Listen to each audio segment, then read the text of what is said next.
Pernikahan yang tak diinginkan. Bab 340. 26. Nadia, nama itu kini seperti belati yang menggantung di udara, siap jatuh kapan saja. Tapi, Tuan Davian, Dr. Naswa menambahkan pelan. Ini tetap harus dibuktikan. Kita tidak bisa langsung menyimpulkan hanya dari satu kata yang terucap. Kita butuh pendekatan, observasi lanjutan, dan mungkin kesaksian lain. Davian mengangguk perlahan. Saya mengerti, Dok. Setelah cukup lama berbincang dengan Dr. Naswa, Davian akhirnya berpamitan. Langkahnya pelan menyusuri lorong rumah sakit yang sunyi, hanya diiringi suara roda troli perawat di kejauhan dan detak jantungnya sendiri yang terasa semakin berat. Tangannya sempat menggantung di gagang pintu saat sampai di ruang perawatan Siva. Dia tahu, dia tak boleh masuk. Tidak sekarang, tidak ketika trauma itu masih menjadi duri yang menusuk setiap kali Siva melihat sosok pria. Matanya pun beralih ke kaca kecil di pintu. Dari celah sempit itu, dia melihat Siva, duduk bersandar di ranjang, tubuhnya menyusut dalam piyama pasien, menatap kosong keluar jendela. Kepalanya sudah berbalut jilbab instan, cahaya senja menerpa wajahnya dengan suram.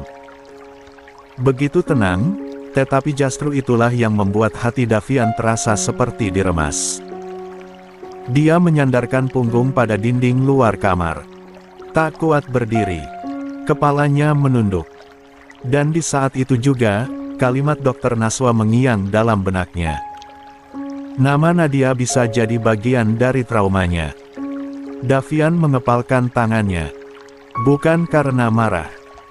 Namun, karena takut dugaannya benar, dan kebenaran yang selama ini dia hindari justru berdiri paling dekat dengannya. Dia mencoba mengalihkan pikirannya. Merogoh tas ranselnya, dan tangannya menyentuh amplop yang diberikan Fatimah tadi siang. Dengan hati-hati dia membuka amplop yang sudah agak usang itu. Satu lembar foto jatuh ke pangkuannya. Foto itu buram, namun cukup jelas menunjukkan latar halaman kampus. Rukaya berdiri di tengah, mengenakan kerudung polos dan senyum yang tak sepenuhnya bahagia. Di belakangnya tampak kerumunan mahasiswa, seperti sedang ada acara penyambutan mahasiswa baru. Normal. Tak ada yang janggal. Lantas mengapa Rukaya menitipkan foto pada Fatimah? Davian mengernyit. Dia membolak-balikkan foto itu. Tak ada catatan di belakangnya, hanya tanggal 2 tahun lalu. Namun, entah mengapa, hatinya tak tenang. Dia menatap foto itu lebih lekat, lebih dalam. Waktu seakan melambat. Hingga akhirnya, matanya membelalak. Di sisi kiri belakang, agak tersembunyi oleh bayangan tiang, terlihat sosok Nadia. Tidak sendirian. Dia tengah berdiri bersama 5 laki-laki. Wajah mereka tak asing. Justru terlalu dikenali. 5 pria itu, tak lain adalah 5 nama yang selama ini Davian kantongi. Mereka berdiri bersama Nadia, bukan sekadar kenal, tetapi akrab. Darah di wajah Davian mengalir deras, namun tubuhnya membeku. Dia refleks berdiri. Jari-jarinya gemetar memegang foto itu. Pikirannya porak-poranda. Lidahnya keluh. Napasnya memburu. Itu artinya, Nadia sudah kenal dengan 5 pelakunya. Gumam Davian dengan gugup dan sedikit bergetar. Tangannya terangkat menutup bibirnya. Astaghfirullahalazim, aku sudah salah menitipkan Siva. 27. Davian menatap foto itu lama.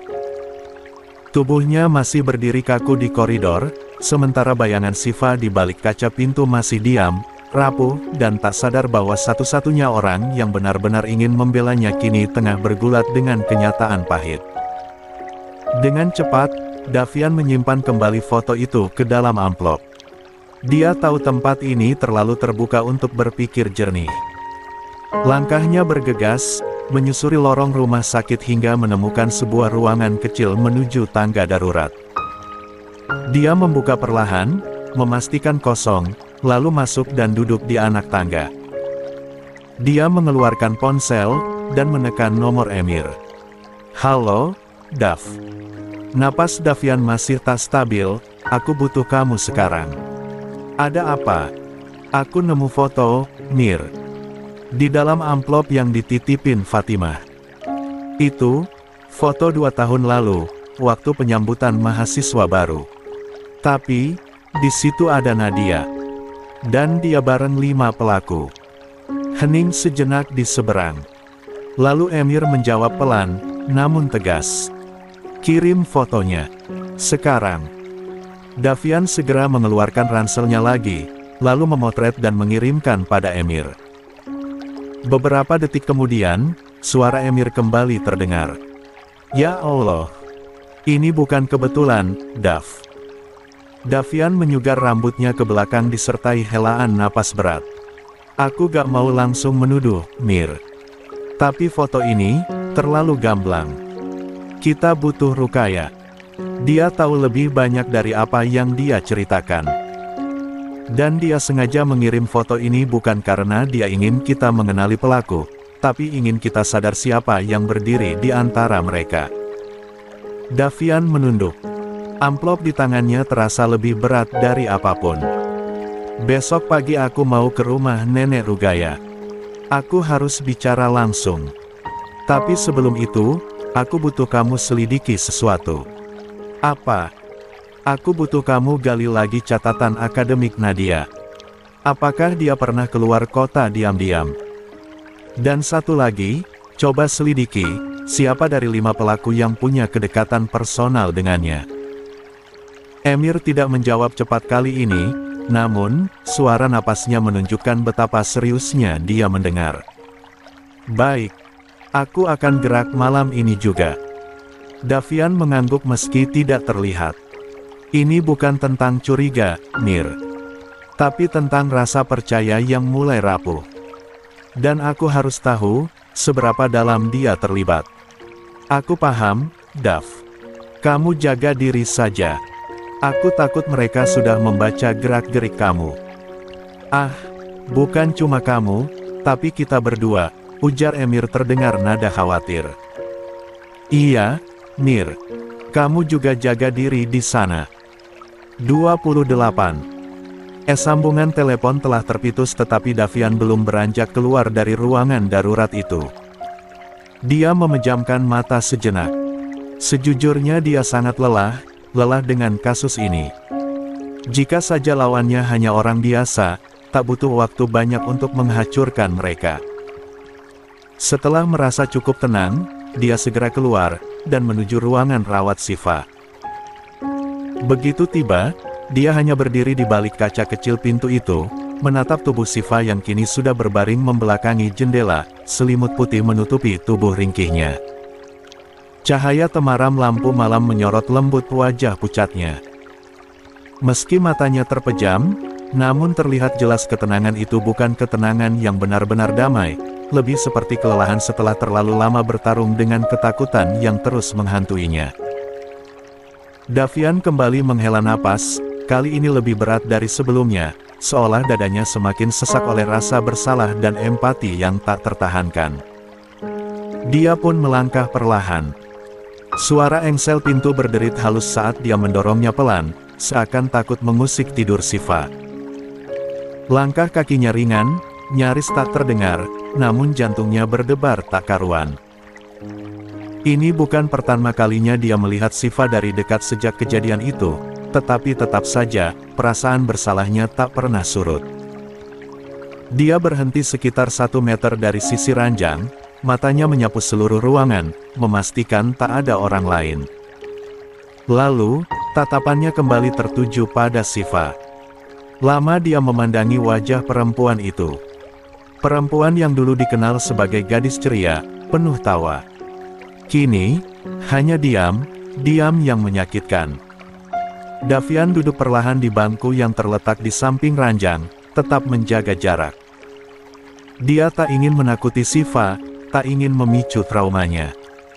Dia hanya ingin berada di dekatnya, setidaknya memberi isyarat bahwa dia tetap ada di sini. "Siva," bisiknya pelan, hampir seperti gumaman tertelan udara. Aku gak tahu harus mulai dari mana, tapi aku di sini. Dan aku gak akan pergi. Tak ada balasan. Siva tetap memejam, tetapi napasnya terdengar sedikit berubah. Apakah dia mendengar? Davian menunduk, jemarinya terkepal di atas lutut. Aku janji, aku gak akan biarkan orang-orang itu menyentuh kamu lagi. Aku janji, Siva. Seketika mata Siva terbuka. Tatapannya kosong, namun penuh ketegangan.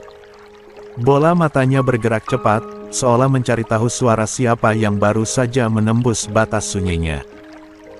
Saat dia melihat sosok Davian yang berdiri tak jauh dari tempat tidurnya, napasnya tercekat. Jangan! Bisiknya lirih, suaranya nyaris tak terdengar namun mengandung getaran ketakutan yang begitu jelas. Davian terpaku. Dia refleks mundur setapak, kedua tangannya terangkat pelan sebagai isyarat bahwa dia tidak berniat menyakiti. Namun tubuh Siva sudah mulai menggigil. Matanya melebar. Napasnya makin memburu. Pergi. Katanya lagi, kali ini lebih keras. Suaranya patah, seolah dipaksa keluar dari kerongkongan yang dicekik trauma. Tolong, jangan di sini, jangan dekati aku. Davian menelan ludah. Luka yang tak tampak itu, yang tertanam dalam jiwa Siva nyaris terasa menyayat kulitnya sendiri. Dia ingin berkata bahwa dia bukan musuh, bukan ancaman. Namun, suara Siva memotong semua niat. Jangan sentuh aku, siapapun, tolong. Pergi. Tubuh Siva sudah mulai mundur ke ujung ranjang, berusaha menjauh sejauh yang dia bisa. Selimut ditarik. 29. Tinggi menutupi tubuhnya, seolah itu satu-satunya pelindung yang tersisa. Siva, aku cuma ingin memastikan kamu baik-baik saja, bisik Davian, suaranya pelan, nyaris bergetar. Keluar. Isaknya, kini air mata sudah menetes. Kamu laki-laki.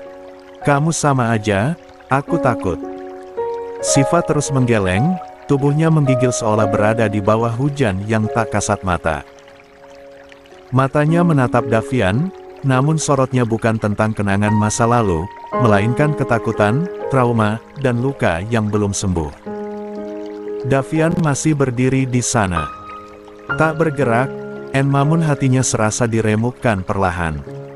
Aku tahu kamu takut, ucap Davian lirih, suaranya tercekat. Dan kamu punya hak untuk takut, karena semua itu memang nyata dan menyakitkan. Tapi aku mohon, Siva, lihat aku. Siva hanya menunduk, bahunya berguncang hebat menahan tangis. Tangannya memeluk lutut, memojokkan tubuhnya ke sudut ranjang. Davian menghela napas panjang. Dia tak kuasa menahan air mata yang perlahan mengalir di pipi, tapi buru-buru dia seka dengan punggung tangan. Dia tidak ingin Siva melihatnya sebagai sosok yang lemah, padahal dirinya pun runtuh. Maafkan aku, ucapnya, nyaris berbisik. Aku terlalu percaya pada orang lain. Aku terlalu bodoh, sehingga kamu harus menanggung semuanya sendiri. Pergi. Lirih suara Siva lagi, nyaris tak terdengar, tetapi penuh kekuatan dari luka yang membusuk. Aku takut, aku gak bisa, Davian, aku gak bisa lihat kamu. Siva, bisik Davian, satu langkah kecil dia maju, namun kembali berhenti. Aku di sini bukan untuk menambah sakit kamu. Aku cuma ingin kamu tahu, kamu tidak sendiri. Dan aku akan terus di sini. Melindungi kamu, meski kamu membenciku. Aku tidak akan lari. Aku janji. Siva memeluk tubuhnya sendiri, seolah ingin menyembunyikan sesuatu yang tak bisa lagi disembunyikan. Air matanya terus mengalir, dan dari bibir yang bergetar karena trauma, kalimat itu akhirnya meluncur, menghantam dada Davian lebih keras dari peluru. Aku kotor, Davian, aku jijik sama diriku sendiri. Suaranya parau, nyaris tercekat di tenggorokan. Setiap kali aku lihat cermin, aku cuma lihat sisa-sisa perempuan yang direnggut hidupnya, aku bahkan gak pantas hidup. Davian sontak terdiam, seolah tak bisa bernapas mendengar pengakuan itu. Napasnya tercekat. Hatinya seperti diremas, hancur berkeping-keping. Aku gak bisa bersihin diri aku, gak peduli seberapa sering aku mandi, aku tetap ngerasa najis, aku benci tubuhku, aku benci semuanya. Tangis Shiva meledak. Tubuhnya menggigil hebat. Namun, di balik semua itu, bagi Davian, ini adalah kali pertama Shiva membiarkan dirinya bicara, mengeluarkan luka yang selama ini dia tahan sendiri. Terima kasih, karena kamu masih mau bicara, ucapnya pelan, nyaris tak terdengar. Davian menenggenggam kedua tangannya sendiri erat-erat, menahan segala rasa yang bergemuruh di dadanya. Matanya menatap Shiva dari kejauhan, hati-hati, takut membuat gerakannya menakuti perempuan itu lebih jauh. Aku gak akan pergi kemanapun, gumam Davian perlahan, berusaha menjaga suaranya tetap tenang. Aku di sini, dan aku akan tetap di sini sampai kamu pulih. Sampai kamu bisa bangkit lagi. Aku janji. Namun Shiva menggeleng cepat, air matanya makin deras. Dia menoleh ke arah Davian dengan tatapan yang lebih penuh luka daripada amarah. 30. Kenapa kamu gak pergi aja, Dav? Suaranya lirih, tetapi tajam. Kamu gak ngerti apa-apa soal luka ini. Kamu pikir, cuma karena kamu bilang akan ada di sini, semuanya akan baik-baik saja. Davian mengecap bibirnya, menahan sesak di dada. Aku tahu aku gak sempurna, tapi setidaknya izinkan. Aku. Enggak. Potong Shiva, nadanya naik. Kamu tahu kenapa aku begini? Kamu tahu siapa yang ikut andil waktu mereka itu ngelakuin semua ini? Davian terdiam, wajahnya menegang. Jantungnya berdegup liar, seolah tubuhnya tahu apa yang akan diucapkan Shiva sebelum mulut itu mengucapkannya. Kamu, Dav. Bisik Shiva, nadanya goyah namun menusuk. Kamu juga bagian dari mereka, kamu yang nitipin aku ke Nadia, orang yang ternyata, suaranya terhenti, menggigit bibirnya agar tak pecah lagi. Yang ternyata cuma neraka kedua setelah apa yang mereka lakuin ke aku. Davian sontak membeku. Dunia di sekelilingnya seolah runtuh dalam sekejap. Napasnya tercekat, kedua kakinya seperti tak berpijak pada lantai. Aku percaya sama kamu, Davian. Suara Shiva makin lirih. Tapi justru karena kepercayaan itu, aku jatuh lebih dalam. Davian berdiri terpaku, suaranya sempat tercekat di tenggorokan. Namun dia memberanikan diri, mendekat setapak demi setapak meski tetap menjaga jarak aman dari ranjang Shiva. Dengan suara yang hampir seperti bisikan, dia mencoba mencungkil sesuatu yang selama ini Shiva pendam sendiri. Apa yang Nadia lakukan sama kamu? Katakan, Shiva, aku mohon. Suaranya bergetar, syarat dengan penyesalan yang dalam. Shiva tidak langsung menjawab. Ia mengalihkan pandangan ke jendela, seolah mencari udara dari dunia lain agar bisa bernapas. Beberapa detik, ia hanya diam. Kemudian dengan lirih, tapi jelas, dia berkata, "Kenapa kamu tanya, Dav? Buat apa?" Nadanya pahit. "Semua ini terjadi, karena kamu." Davian mengerutkan dahi, tubuhnya kaku. "Aku nitip kamu ke orang yang kupercaya. Aku gak tahu, Shiva. Aku gak tahu dia. Justru itu masalahnya." Shiva menyela cepat. Matanya kini menatap tajam, basah oleh air mata yang kembali mengalir. "Kamu terlalu percaya. Kamu terlalu naif. Kamu pikir dunia ini penuh orang baik. Apa kamu pikir cuma karena kamu punya niat baik, semuanya akan aman-aman aja?" Davian terdiam, tertunduk. Namun, Shiva belum selesai. Dia memanfaatkan aku, Dav. Dia buat aku percaya. Aku pikir aku punya teman perempuan yang bisa jaga aku. Suaranya pecah di akhir kalimat. Tapi nyatanya, dia justru yang pertama membuka pintu neraka itu, dan kamu yang seret aku ke sana. Davian menahan napas. Kata-kata itu menghantam keras, lebih keras dari tamparan manapun yang bisa dia bayangkan. Siva menutup wajahnya dengan tangan, tubuhnya bergetar hebat. Aku gak mau ngomong, karena gak ada gunanya, Dav, bahkan kamu pun gak bisa lindungin aku. Siapa lagi yang bisa? Davian perlahan duduk di lantai, tak peduli dengan lantai dingin rumah sakit.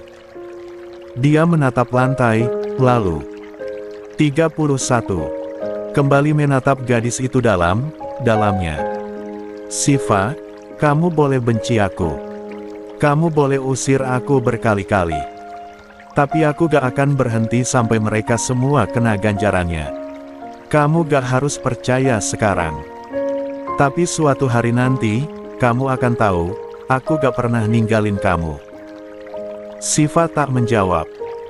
Dia hanya terus menangis dalam diam, menggenggam selimut erat-erat seperti berusaha menahan dunia agar tidak runtuh lagi. Siva menolehkan wajahnya, menghindari tatapan Davian. Pergilah, aku gak butuh kamu di sini. Aku cuma butuh tenang, jauh dari kamu. Dari semuanya. Davian menggertakkan gigi, mencoba menahan gemuruh di dadanya. Perlahan, dia bangkit, lalu melangkah mundur. Pintu telah dia tutup perlahan, namun suara tangis Siva masih menggema dalam benaknya.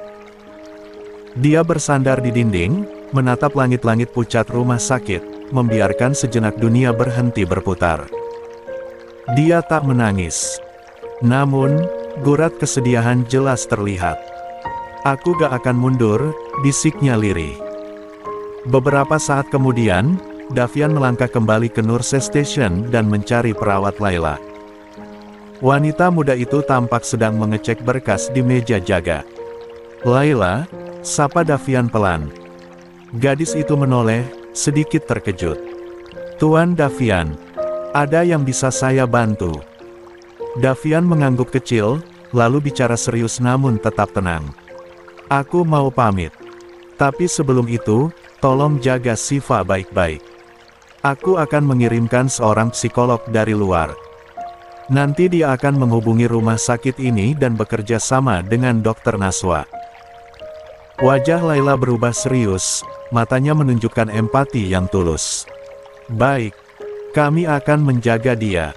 Dan, terima kasih karena sudah peduli sejauh ini.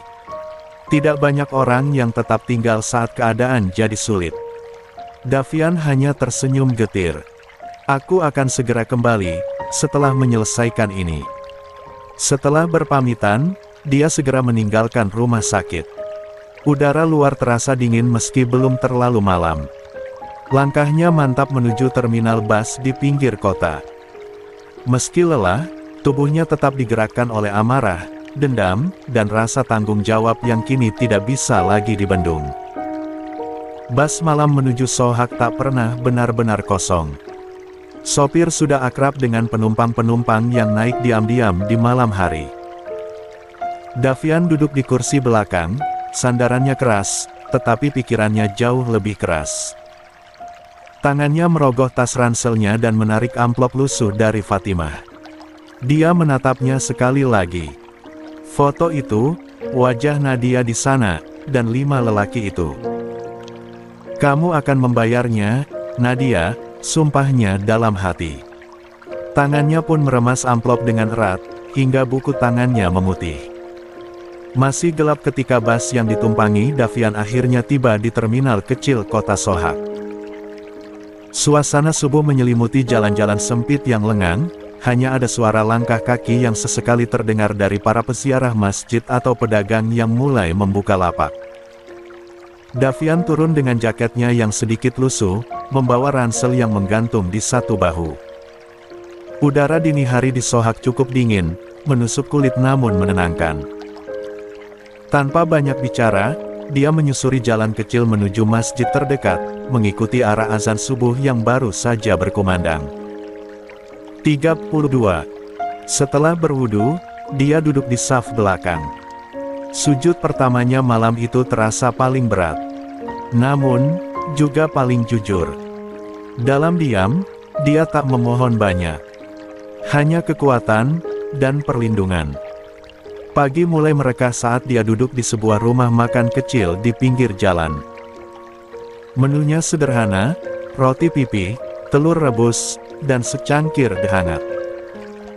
Tak banyak yang bisa dia pikirkan selain wajah Siva, suara rekaman Dr. Naswa, dan foto buram yang kini dia simpan di dalam dompet.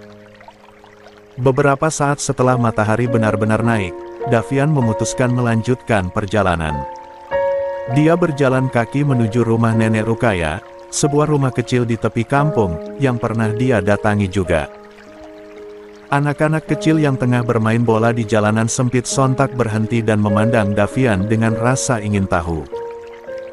Seorang wanita parubaya bahkan berdiri di beranda rumahnya, memandang laki-laki asing itu dengan waspada. Namun, Davian hanya membalas mereka dengan senyum kecil. Tak berselang lama, dia tiba di depan sebuah rumah sederhana berdinding tanah. Cat putihnya mulai pudar, sebagian temboknya retak. Namun, halaman kecil di depannya bersih. Ada belkas sapu, ada seikat kayu bakar di sisi kiri pintu. Davian mengetuk pintu pelan. Sekali, 2 kali, 3 kali. Tak ada jawaban. Suasana semakin sunyi. Dia mencoba lagi, kali ini sambil mengucap salam. Assalamualaikum. Tetap sunyi. Davian mulai resah. Baru saja dia hendak mencoba jendela, suara dari arah samping terdengar.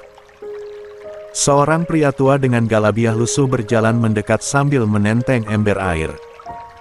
"Anta tatlub men huna?" tanyanya dengan aksen khas Solhak. Davian sempat bingung, sebelum akhirnya menjawab, "Saya mencari Nona Rukaya dan neneknya." Pria tua itu berhenti sejenak, lalu mengangguk lambat. "Ah, mereka sudah tidak tinggal di sini lagi. Sudah beberapa hari ini." Davian menegang. "Pindah. Kemana?" "Desa sebelah. Lebih sepi, lebih jauh." Katanya, ingin hidup tenang. Seolah seluruh napas dalam dada Davian tertahan. Dia baru saja menembus malam, menggenggam keyakinan dan luka, hanya untuk menemukan bahwa Rugaya, satu-satunya saksi penting yang bisa membuka mulut tentang masa lalu telah menghilang lagi. "Bapak tahu di mana desa itu?" tanya Davian nyaris tak bersuara. Laki-laki tua itu berpikir sejenak, lalu menunjuk arah timur. "Tak jauh. Tapi jalannya buruk. Kalau kau mau, tunggu saja truk-truk yang lewat ke arah sana." Davian mengangguk lemah. Dia menatap rumah kosong itu sekali lagi. Tak ada yang benar-benar mudah. Namun, jika harapan masih ada, maka dia tak akan berhenti. Tanpa buang waktu, Davian mulai menyusuri jalan tanah berbatu dengan langkah hati-hati, menyapa beberapa warga yang sedang menyiram tanaman atau menjemur hasil panen. Tatapan mereka sama seperti yang dia dapatkan di kampung sebelumnya, asing, waspada, tetapi sopan. "Maaf, apakah Anda tahu rumah Rukaya dan neneknya?" tanya Davian pada seorang ibu tua yang sedang menjemur kain. Wanita itu mengangguk pelan dan menunjuk ke arah kebun kecil di tepi desa. "Rumah yang di dekat pohon mangga besar itu. Tapi kalau bisa, jangan terlalu keras bicara. Anak itu sudah jarang mau ditemui siapapun." 33. Davian mengangguk berterima kasih. Dia pun melangkah menyusuri jalan setapak menuju rumah yang disebut. Bangunan sederhana dengan dinding bata merah yang belum diplester, sebagian jendelanya tertutup kain lusuh. Di pekarangan, tampak sosok gadis mengenakan gamis abu-abu dan kerudung biru pudar sedang membungkus hasil panen ke dalam karung kecil. Davian melangkah lebih dekat. Suara langkahnya membuat gadis itu menoleh. Wajahnya langsung menegang, matanya melebar. Dia berdiri kaku, sebelum akhirnya bergerak cepat menghampiri, bukan karena rindu, tetapi karena panik. Kumohon, jangan kemari lagi. Aku ingin hidup tenang, bisiknya lirih, suaranya serak oleh ketakutan. Jemarinya yang menenggenggam ujung kerudung tampak gemetar. Davian mengernyit bingung. Rukaya, ada apa sebenarnya? Kenapa kamu seperti ini? Aku sudah jauh dari semuanya. Jauh dari ingatan buruk itu. Jangan seret aku kembali, ucapnya terburu-buru, seolah takut ada mata lain yang memperhatikan. Aku gak lama. Aku juga datang sendirian. Aku hanya ingin memastikan, gambar yang kamu kirim lewat Fatimah, kata Davian, suaranya ditekan serendah mungkin. Rugaya memandangnya dalam-dalam. Ada keraguan besar di sana, tetapi juga rasa bersalah yang belum usai. Ia menunduk, menarik napas berat, sebelum akhirnya mengangguk kecil. Tunggu aku di bawah pohon itu, ujarnya, menunjuk pohon rindang tak jauh dari kebun. Aku bawakan air. Tapi hanya sebentar, setelah itu kamu pergi. Aku mohon. Davian mengangguk cepat, tak ingin membuatnya lebih gelisah. Dia pun segera menuju pohon itu, duduk bersandar pada batangnya yang besar. Matanya menatap rumah kecil di ujung kebun, pikirannya melayang ke amplop usang, ke foto buram, dan kini, ke ketakutan Rukaya yang terasa bukan karena trauma semata, tetapi karena sesuatu yang sedang mengintai. Beberapa menit kemudian, Rukaya datang membawa segelas air dalam cangkir kaleng bergambar kartun usang. Dia duduk bersila, tak jauh darinya, tetapi tetap menjaga jarak. Terima kasih untuk kesempatan ini, sebenarnya banyak yang ingin saya tanyakan, mengapa kamu pindah, apa ada yang mengusikmu dan hal lainnya. Tapi, mungkin nanti setelah semua membaik. Saya hanya minta kamu jelaskan maksud foto ini, dan apa, kamu mengenal Nadia. Davian pun langsung menunjukkan foto tersebut. Wanita berjilbab lusuh itu tersenyum getir, seraya meraih foto tersebut. Dia menatap dengan lekat tanpa berkata apapun selama beberapa saat. Aku tidak mengenalnya, bahkan aku baru tahu nama wanita itu adalah Nadia, ujarnya dengan pelan, membuat Davian mengernyit. Namun, Davian tetap sabar menunggu tanpa menginterogasi, sampai akhirnya Rukaya menceritakan semua yang terjadi padanya. Waktu sudah menunjukkan pukul 11 malam ketika Davian akhirnya kembali menginjakkan kaki di kota. Lampu jalan tampak memantul di kaca-kaca toko yang sudah tutup, udara dingin menggigit kulitnya meski jaketnya masih rapat. Tak ada suara, hanya deru samar mobil-mobil yang melintas di kejauhan. Tak lama setelah turun dari taksi, dia langsung memasuki area asrama mahasiswa. Lampu lorong menyala temaram, dan suasana begitu sepi, seolah semua orang sudah terlelap. Namun tidak dengan Davian. Dengan langkah tergesa dan dada yang penuh sesak, dia mendorong pintu kamarnya. Tas ransel langsung. 34. Dia lempar ke sisi tempat tidurnya, wajahnya masih basah oleh sisa air mata dan debu perjalanan. Namun, yang kini memenuhi matanya adalah tekad. Dia duduk, menarik napas dalam-dalam, lalu menyalakan laptop. Jari-jarinya bergerak cepat. Login ke situs internal kampus dengan akun samaran dan akses yang dia dapat sebagai salah satu mahasiswa senior. Sistem yang selama ini tampak seperti benteng rapat ternyata punya celah, dan celah itu kini dimanfaatkan Davian. Pukul menunjukkan hampir tengah malam. Lorong asrama masih sunyi, tapi jari-jari Davian terus menari di atas keyboard dengan cekatan, dan tanpa ragu. Satu persatu bukti dia unggah. Suara lirih Rukaya saat menangis dan mengucapkan pengakuannya, yang dia rekam dengan penuh pertimbangan. File hasil visum Siva, yang dia samarkan namanya menjadi inisial anonim demi menjaga kehormatan gadis itu, dipadukan dengan tanda tangan dan cap resmi dari rumah sakit tempat Siva dirawat sebelumnya. Namun yang paling mengguncang adalah satu folder terakhir. Berisi deretan wajah-wajah yang selama ini dianggap terhormat, cerdas, bahkan jadi panutan mahasiswa baru.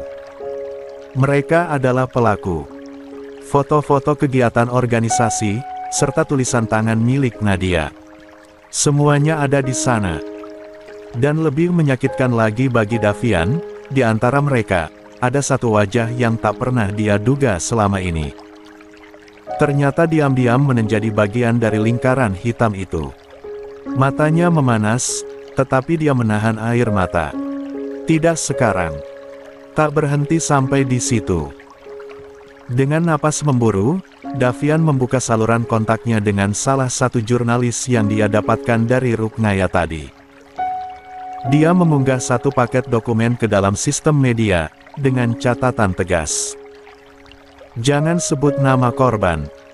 Fokus pada sistem yang rusak, dan pelaku yang dilindungi.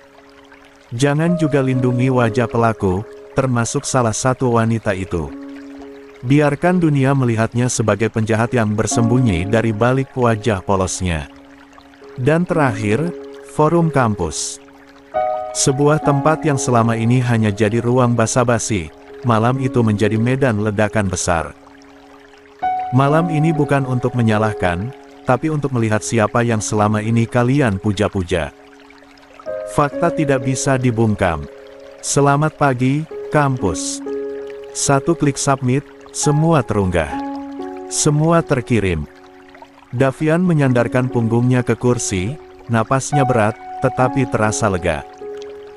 Matanya menatap layar yang perlahan kembali ke beranda forum. Notifikasi mulai bermunculan. Viewers meningkat. Komentar berdatangan. Besok pagi dia yakin akan terjadi kehebohan. Di saat yang sama, pintu asrama terbuka dengan derit pelan, disusul langkah berat seseorang yang masuk ke asrama. Yusuf baru saja pulang, wajahnya lusuh dan tubuhnya sedikit membungkuk karena lelah. Tas ransel dia letakkan begitu saja di atas ranjang seraya menatap Davian. Kedatangan Yusuf pun, membuat Davian menoleh cepat, tubuhnya sontak berdiri tegak dari kursi. Pandangannya tajam menusuk seperti bara api yang membakar udara di antara mereka. Dalam hitungan detik, 35, dia sudah melangkah cepat menghampiri Yusuf. Dari mana saja kamu, Dav? Sibuk banget seperti ini. Bak.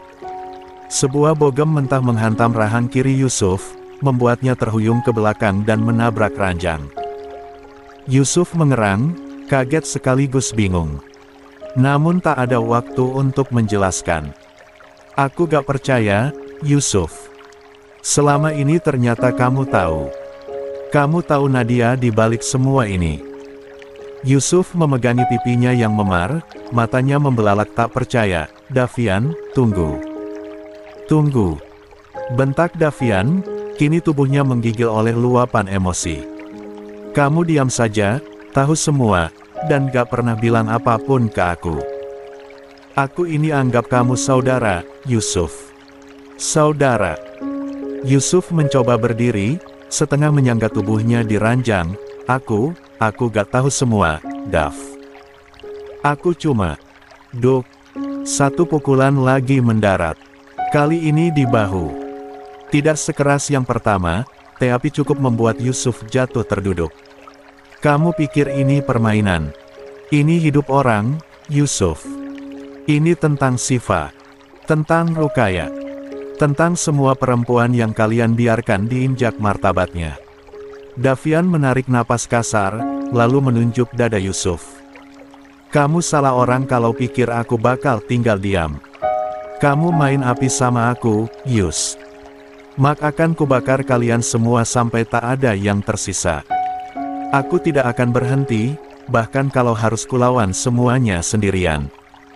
Davian mencengkeram kerah Yusuf yang kini terhuyung dengan darah menetes di sudut bibir. Napasnya memburu, matanya merah oleh bara dendam yang sudah dia tahan sejak dari Sohak, kini meledak bagai gunung api yang tak bisa ditahan. Yusuf masih berusaha angkat wajah, tangannya gemetar ingin menahan, tetapi satu pukulan lagi menghantam pelipisnya. Demi Allah, aku bisa jelaskan, Dav. Sumpah, aku gak tahu semuanya. Namun kali ini, suara Yusuf tak lagi mampu menembus dinding kemarahan di dada Davian. Kamu gak tahu. Kamu gak tahu. Atau kamu sengaja tutup mata karena nyaman hidup dengan kepalsuan. Davian mendorong Yusuf ke dinding, tubuh sahabat sekamarnya itu terbanting lemah, tetapi sorot mata Davian tak menaruh belas kasihan sedikitpun.